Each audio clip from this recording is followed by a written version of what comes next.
We just received all of the RFPs for legal services, and we met to make our recommendations for the workshop next week, and everybody received the two that we're bringing forward to review. And then these attorneys will be invited to the workshop next week for questioning if anybody has any questions that they'd like to ask of them.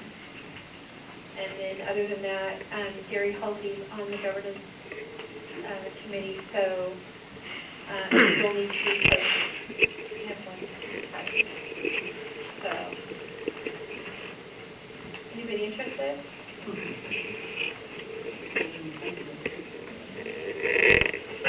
Okay, Human Services Committee, anything to report?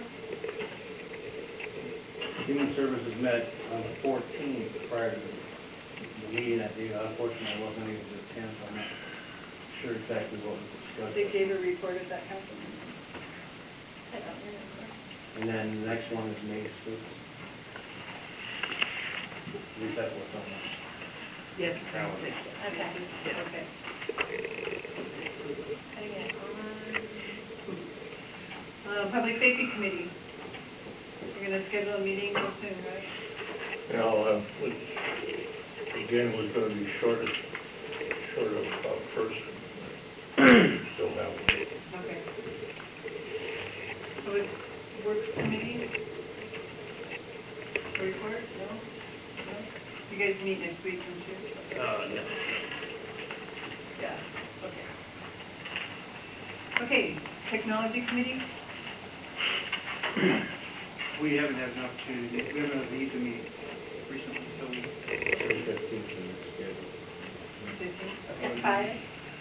That's why. 5 o'clock. Civil Service. Park Board, have anything to report? All right, thank you. Planning Commission? Nothing? All right, Pierce County Regional Council? Okay, SBA didn't have a meeting this month. State Board, nothing to report on. Valley Regional Fire Authority? Okay, excellent. Finally, you're at the public hearing. We need to work on moving this up above all the reports in the future. I'm sorry, Jim, I should have. It's okay.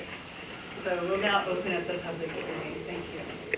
This issue is, it's titled Parking Code Revision. This was brought to our attention by Councilperson Putnam, and that we've got, over the last few months, we've discussed issues like low-impact development as it relates to stormwater issues. And we go, well, what does that have to do with parking code? Our parking code conflicts with low-impact development. I moved doing the slideshow tonight. I've provided handouts. I've distributed some so that people out there can see. The second slide sort of gives you an overview of stormwater regulations as they've developed the lower half of the first sheet. In fact, that it's, it started back in the early 70s with the Federal Clean Water Act, and then they started going forward with National Discharge Elimination Permit. We've got our Phase 2 permit. We received our first permit in 2007. Every few years they update it and provide more requirements. So if you go to the inside, the first slide at the top of the page talks about low-impact development. This is where we are trying to reduce the amount of hard surfacing, things that don't allow water to percolate into the ground, paved streets, concrete streets, etc., with a little more environmentally friendly, keep the water at where it normally would have fallen without the development, and that's done through a variety of means. Our permit, as you go to the lower slide there, on what's required and when, our permit by the end of 2016 is going to require that we encourage or require low-impact development. Before you can develop your property and not use low-impact development, you have to prove why you cannot use low-impact development on your property. That's part of what's triggering this. And then the reason we're doing it now as opposed to waiting until 2016, the city is pursuing money for some of our projects in which we will institute low-impact development, but that would be in conflict with our code. So if you go to the next page, the upper slide, I have brought forward the section of code that's the problem. In red lettering, it's specifically where the problem is. It says that it must be hard surface with a minimum of 2 inches of asphalt concrete, over 4 inches of crushed rock, or 6 inches of base material. That's not a pervious surface. That does not meet the requirements for low-impact development. And then down below, it talks about parking and storage of vehicles. May at the city's discretion be improved with an impervious surface other than asphalt. Again, we're requiring impervious surfacing that conflicts with our stormwater permit as it is developing. The next box down is where I've modified the code to what I believe we may want to go in replacing the minimum 2 inches of asphalt with materials meeting the requirements of the Washington Department of Ecology for Low Impact Development, LID. And then in the second portion of that code, I have just basically am proposing to strike out the text that says, hey, the city's discretion, and we'll just require that parking be porous. And then the last page, up at the top, the last slide, just shows various forms of hard surfacing that can be used that are pervious. Up in the upper left corner, it's porous asphalt, which we have up on 3rd Avenue Northwest. And then there's a variety of other methods. You can use concrete stones that have cells in them that are planted.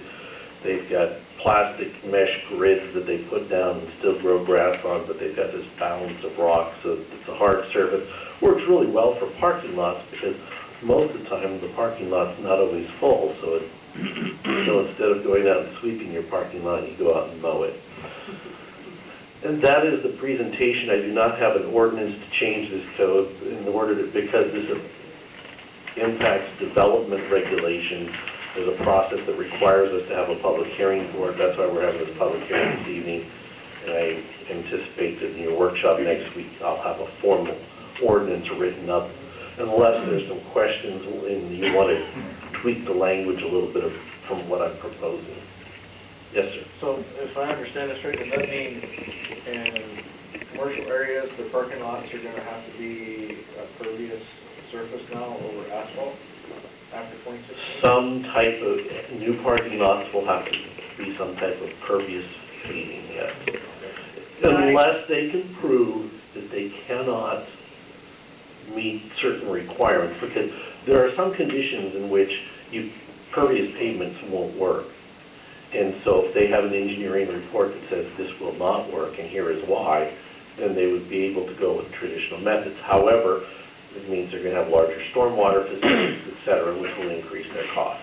And then because this affects zoning, section 20, I mean, you have to go to the state to get approval?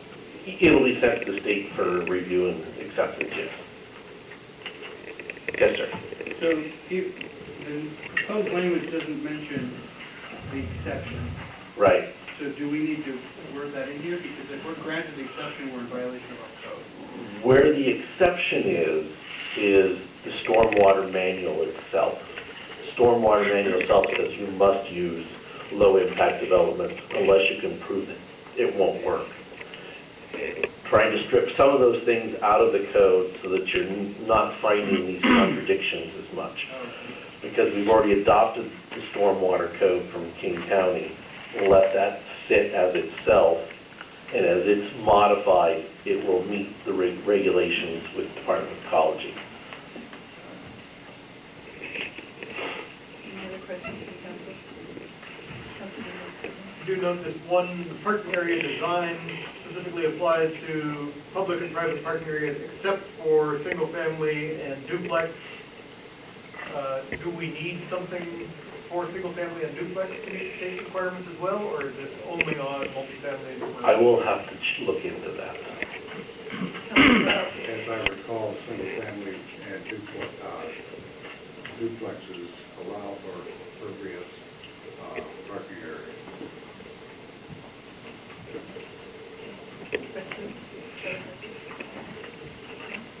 Okay, comments from the audience? Come on up, Ms. Fancher.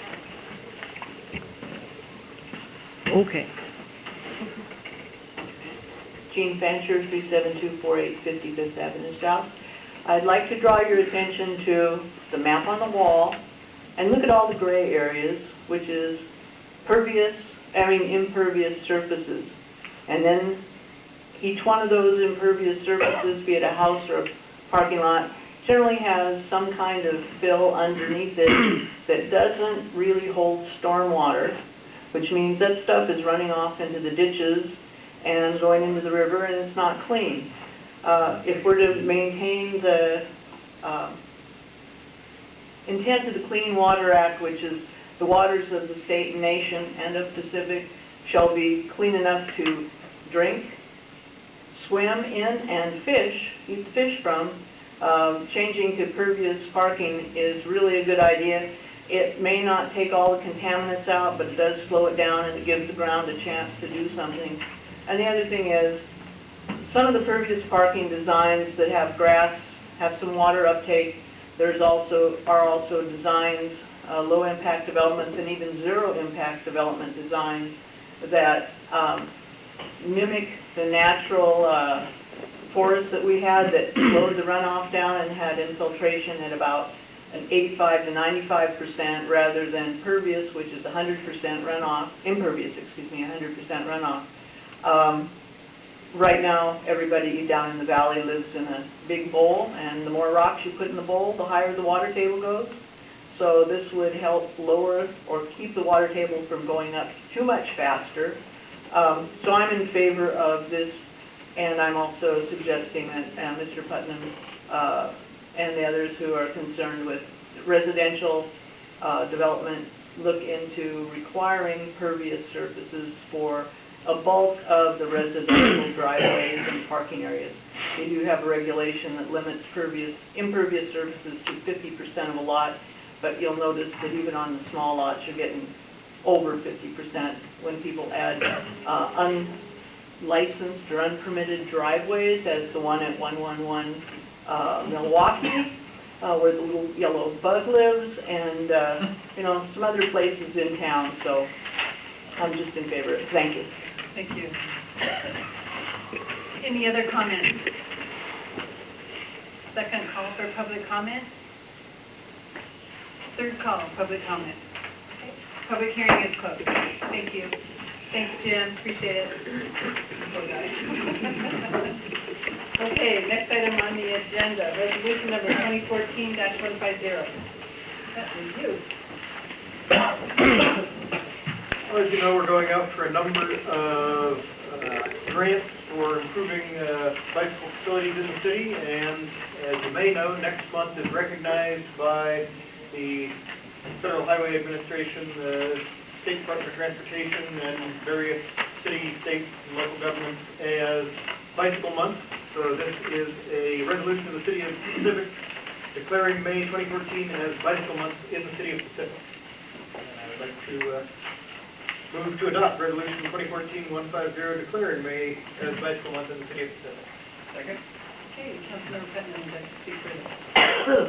I think we're fairly supportive of bicycling here in Pacific. It's been recognized in our transportation plan, and our recreation plan, and our trail plan for decades, and it's certainly been a major focus of infrastructure improvements for the parks, for the trails, so it seems appropriate to join in recognizing May as Bike Month. Councilmember Walker. Okay, any other comments from council? Comments from the audience? Seeing none, roll call council. Councilmember Jones? Aye. Aye. Councilmember Peterson? Aye. Councilmember Putnam? Aye. Councilmember Steiger? Aye. Councilmember Walker? Aye. Councilmember Colby? Aye. Motion carries. Thank you. Next item on the agenda, resolution number 2014-140.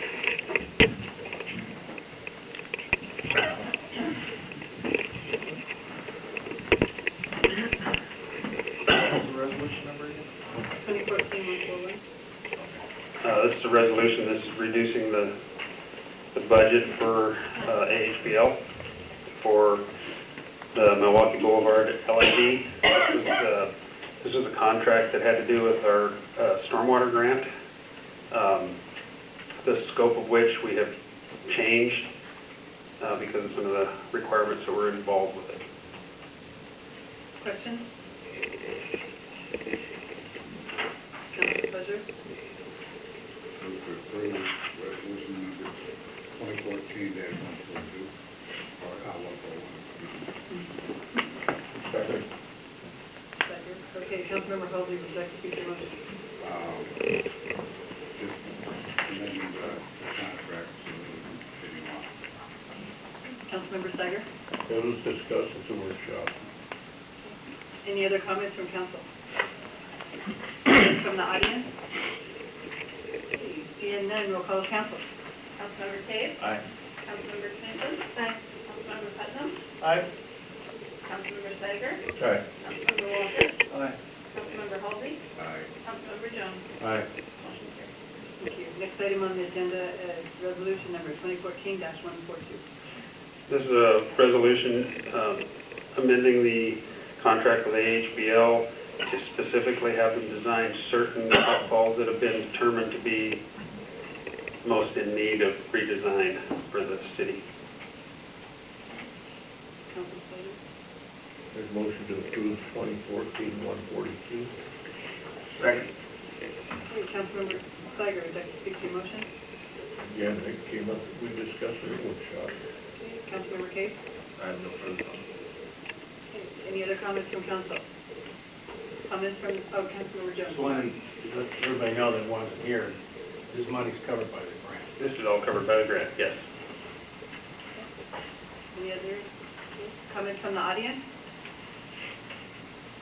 Okay, seeing none, roll call of council, please. Councilmember Smithson? Aye. Councilmember Putnam? Aye. Councilmember Steiger? Aye. Councilmember Walker? Aye. Councilmember Halsey? Aye. Councilmember Jones? Aye. Councilmember Cave? Aye. Motion carries. Thank you. Next item on the agenda, resolution number 2014-143. This is a resolution for the Valentine project. It's the pre-design report for it's required by Department of Ecology for the wetlands in a box. This was a change in scope from the original scope and agreement with parametrics. Any questions from council? We approve 2014-143. Second. Okay, Councilmember Steiger? Again, that came up workshop. Councilmember Holton? Any other comments from council? Councilmember Jones? The cost of $10,500 for the fund will be eventually part of the project cost. Correct. You know, and this is to finish out the design of what we already approved, now that we've got state ecology. Correct. This funds will actually come from the Department of Ecology grant. Any other questions from council? Any comments from the audience? Okay, seeing none, roll call of council. Councilmember Putnam? Aye. Councilmember Steiger? Aye. Councilmember Walker? Aye. Councilmember Halsey? Aye. Councilmember Jones? Aye. Councilmember Cave? Aye. Councilmember Smithson? Aye. Motion carries. Next item on the agenda, Councilmember Case.